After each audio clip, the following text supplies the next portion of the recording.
Welcome to this tutorial where I'm going to show you the step-by-step process on how to install and set up your app. Start Task Action Automation for workflow in your account. Navigate to App Marketplace, search for the app, click on it.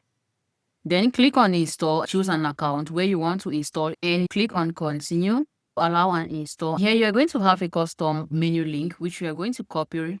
Head over to the account, click on Settings, search for the custom menu links and click on Create New. We're going to give an icon. We give a specific title. Paste the link right over here. Give a sidebar preference and choose an account. Then you give a role-based visibility and click on Save. Once you're done creating your custom menu link, switch over to the account. Head over to the custom menu link and click on it. Then you're going to see the first interface of the app. And here, the app has not yet been connected. No worries, click on Connect. Then the second interface of the app is going to pop up where you have all the necessary features such as the documentation and everything you need to get started with the app is right in here. We have the Smart Key video that is going to guide you on how to get the necessary credentials to set up your app.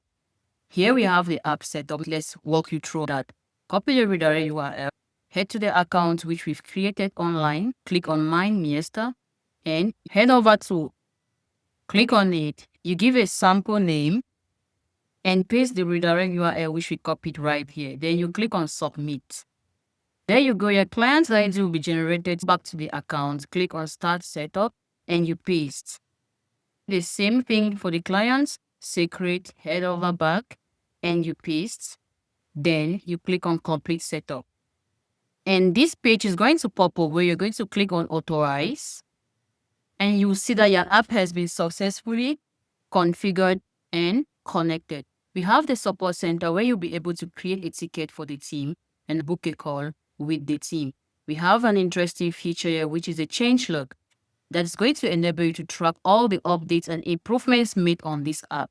To receive emails, toggle on the email notification button and click on subscribe. You've learned how to install and configure your app. Our support team is available for more guides and tips. Don't forget to like and subscribe to our channel. Thanks for watching.